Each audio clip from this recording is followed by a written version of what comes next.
This is way worse than we thought. Charania has revealed that Mitchell Robinson will be out for longer than expected, and this is going to have a direct negative impact on the New York Knicks rotation and how far they go this season after seeing that Precious Achiuwa and Jericho Sims have not been playing up to the level that the New York Knicks have needed. So we're going to break this all down. What's up, guys? Welcome back to Knicks Digest. It's Chris here, and we're going to jump right into the video as usual. And if you guys like the content, make sure to subscribe. It helps me out a lot. We got 25% of people subscribed right now. Let's get that number up. And also, we're so close to 10,000 subscribers. So make sure to subscribe if you guys are liking the content. But let's jump into this, guys. Here's what we know on the New York Knicks season. Mitchell Robinson is a player who the Knicks need if they want to be a true finals contender. That is the way that we have to start this video off, because that is the truth of what we've seen about the New York Knicks. Mitchell Robinson is a very, very, very talented rim protector and rebounder on both the offensive and defensive end. I mean, despite the fact that Julius Randle is one of the best rebounding forwards in basketball, Mitch was able to average 10 rebounds per game when he was fully healthy last season, and it's clearly had a great impact on how the New York Knicks have played. Unfortunately, Shams has just revealed news that none of us want to hear. As he mentioned, Mitchell Robinson, as Shams has told, is unlikely to get cleared until at least late January into February, so that pushes his timeline back a bit. The Knicks need to see whether he comes back and is healthy and can play, or whether they have to look at the market. Potentially, they will need another big man off the bench. Now, this is terrifying news, as Mitchell Robinson is everything the New York Knicks need right now out of an NBA player. The Knicks need rim protection, as it's been an evident problem throughout this entire season. Now, Karl-Anthony Towns, well, the Knicks entirely played a game tonight where they lost against the Atlanta Hawks. We're doing some midnight Knicks right now, but looking at the New York Knicks, they desperately need rim protection. Despite the fact that Karl-Anthony Towns blocked 3 shots and got 3 steals against the Atlanta Hawks tonight, we all know that's an anomaly, and we know that the New York Knicks need Mitchell Robinson for his defense and for his rebounding on both the offensive and defensive end. Now, this was shown to us against the Atlanta Hawks, but we've seen it all season, is the New York Knicks are bottom 5 in rebounds per game this year, something that, despite the fact that Karl-Anthony Towns is averaging 13 rebounds per game, and that Josh Hart is averaging over 8 rebounds per game as a 6'4" guard / forward / just winner position, as Steve Kerr put it, what we're seeing is the New York Knicks not having the ability as a team to rebound the ball successfully. And when you look at the teams that are here, the Brooklyn Nets, who are not a good team, at the 8th seed in the Eastern Conference right now, very likely because the Eastern Conference is terrible. Meanwhile, the Indiana Pacers, who are falling off a cliff, as I said they would, I might add, they are 10-15 right now, while the Philadelphia 76ers have been terrible, and the Los Angeles Lakers, well, outside of LeBron and AD, we understand that is not a very talented team. The New York Knicks, going into this season, had the 3rd best odds to win the NBA Finals, and they are 5th to last in rebounds per game this season. That is terrible. They're barely over 40 rebounds in total. The team is getting out-rebounded on both the offensive and the defensive end, and what it's led to is the Knicks struggling mightily as they're allowing multiple possessions to teams, and it's leading to losses. I mean, we saw this against the Atlanta Hawks tonight. The New York Knicks, they played well. Look, don't get me wrong. On offense, they looked good. They looked like they had teamwork. Jalen Brunson, yeah, he could have played better. Karl-Anthony Towns, yeah, he could have played better. But what matters is the New York Knicks have struggled on the defensive end, and a lot of this comes back to the fact that the team is in dire need of Mitchell Robinson to be there. And now what we hear is that Mitchell Robinson, unfortunately, is not going to be back until much later than we expected. Now, on top of the way the New York Knicks played, they allowed the Atlanta Hawks to have multiple players with multiple offensive rebounds per game. I mean, you look and you see Dyson Daniels. He had a few. He had a lot, actually. Mind you, and Jalen Johnson had a career high in rebounds, and also Clint Capela looked like Clint Capela in 2021 against the New York Knicks. Coincidentally, in those playoffs, the Knicks didn't have Mitchell Robinson. Why? Because he was injured. The New York Knicks clearly need Mitchell Robinson to be a contender, as both times when Mitchell Robinson has been healthy in the playoffs, the Knicks have went to the second round. Now, I understand that is more than anything because of Jalen Brunson and the fact that he has been a budding to now fully we all know it, NBA superstar.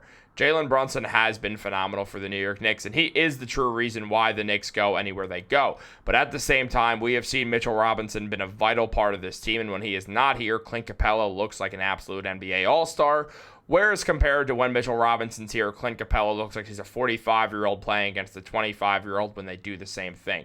Mitchell Robinson is much better than Clint Capela, and he's much better than most rim-running centers who can protect the rim. But what we're seeing right now is Mitchell Robinson, who has been injured for a very long time because Joel Embiid pulled his foot down, which did lead to a direct injury that made many fear that Mitchell Robinson's career might be over, something that Mitch even believed for a short period of time. If you want to go back and look at his Twitter, you'll see that he said, "I can't believe this is happening right now." That was most likely fully due to the fact that he was going to be out for the season, and I know that it's hard to believe this, but I need you guys to take your word for me on this. There was fear Mitchell Robinson's career was over. Now, all that being said, the New York Knicks need to go out there and they need to get Mitchell Robinson back, and if they don't, they're going to have to trade for someone who can get rebounds. This being bottom 5 in rebounding, it's just not going to lead to an NBA Finals, and this is what this team was made for. This team wasn't made to go to the second round or the first round. This team was made to go to the NBA Finals, and right now you're the 4th seed in the East. You're losing to the Atlanta Hawks. You're getting eliminated from the NBA Cup when you were the favorites to win it.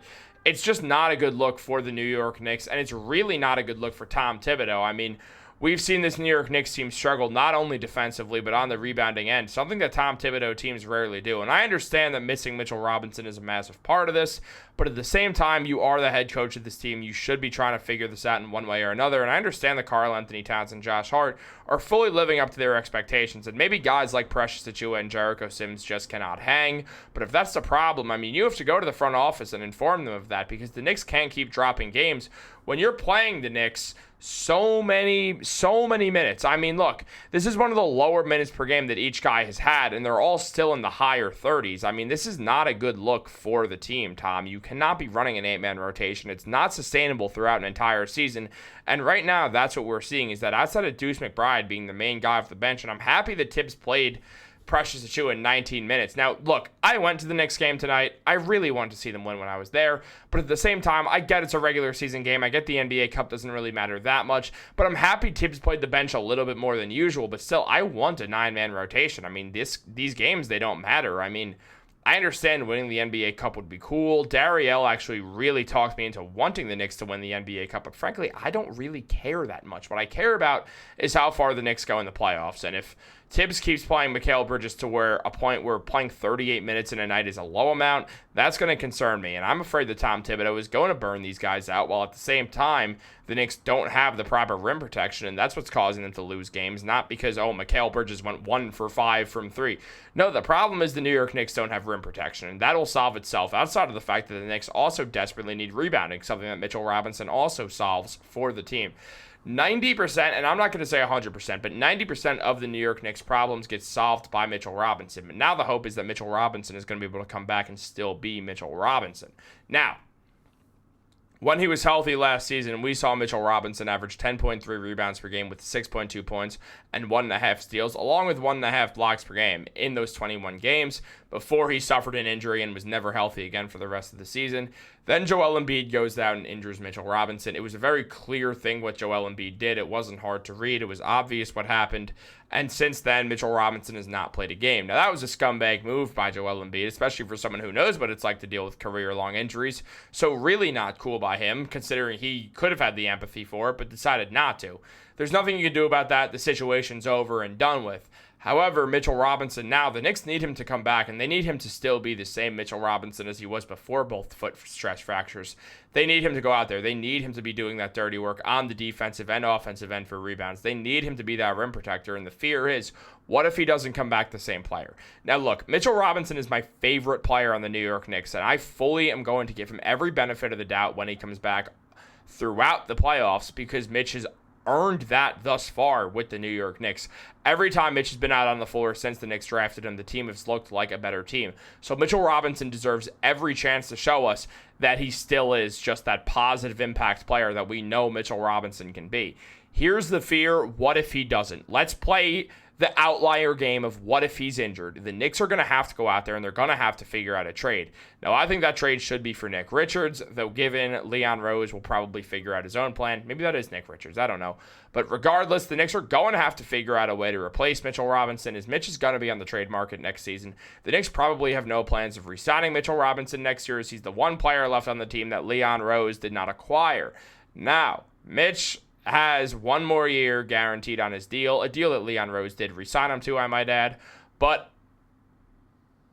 once he's an expiring contract in the same year that Mikal Bridges and Josh Hart are free agents, it's hard to imagine that Mitchell Robinson is going to be at the top of the Knicks list. Meaning, I do think the Knicks will trade Mitchell Robinson eventually. I just really believe it's going to be next season that the Knicks decide to move Mitch and not this season.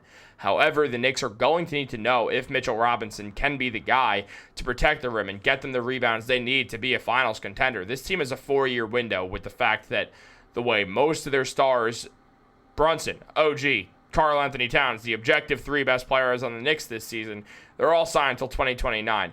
You have a 4-year window to go out there and win the NBA Finals. The Knicks need to know if Mitchell Robinson can be that guy to get the rebounds and do the shot blocking. I will go out on a limb and say I do think Mitch is going to come back and be able to do that. Once he's fully healthy, we know how good Mitch is, and many players, including Joel Embiid, who I mentioned earlier, have come back from stress fractures and looked better than ever. So I'm going to give Mitch every benefit of the doubt I can, not only because I'm a fan of him, but because I do truly believe he's going to be all right. So I am going to believe in Mitch, but it is something that the New York Knicks have to be very wary of. I'm not going to lie, guys. I don't know what the pronunciation of that word is. And frankly, if that's what you're going to pin me on with this video, I can live with that. But in all seriousness, the Knicks do need to know if Mitchell Robinson's going to be their guy or not. Now, just to allow all these rebounds to the Atlanta Hawks is disgusting. And after seeing Mitchell Robinson tweet out, "Let's go," got some great news, and then talking about his return game, asking if Megan Maroney, a country star who I did not know until Mitchell Robinson tweeted her out, if she can come to his game, I think that is a sign that Mitch knows his recovery is going in the right direction, even if it's taking a little bit longer. He then tweeted out that the next day was a great day. Now, all this could have nothing to do with basketball. Mitch tweets about his life all the time, but we are going to see, especially with right after the next day, him tweeting out, or really today, not the next day, him saying what's wrong with people, maybe thinking it's about his injury. Look, here's the deal. The New York Knicks need Mitchell Robinson in order to be contenders because of this rebounding issue, but until he gives us a reason not to, every single Knicks fan owes it to Mitchell Robinson to let him prove them otherwise than anything but he is able to be the guy to help the Knicks on the rebounding and defensive end. I truly believe in Mitch, and I cannot wait for him to get back. I think it's going to show this Knicks team a different direction. The way that we've seen players like Josh Hart, like Derrick Rose, like OG Anunoby, get traded to the New York Knicks, and then they go on a huge winning streak. The Knicks don't even have to make a trade. They just need to wait for Mitchell Robinson to come back, and then we will see a huge winning streak. I guarantee it. Like Charles Barkley, when he yells guarantee, hits the button, and something happens. I don't have all those effects going for me. I just have a green screen photo of Mitchell Robinson that I can't point to right now. There it is. Right there. There it is. But guys, I hope you enjoyed this video. I know it's a long one, but when talking about Mitchell Robinson, since he's the GOAT, you got to do it. Guys, hope you enjoyed this video. If you're watching this late night, like when I dropped this at nearly 1 a.m., you're the GOAT. Make sure to subscribe if you're liking the content. But this has been a long video. Over 13 minutes, man.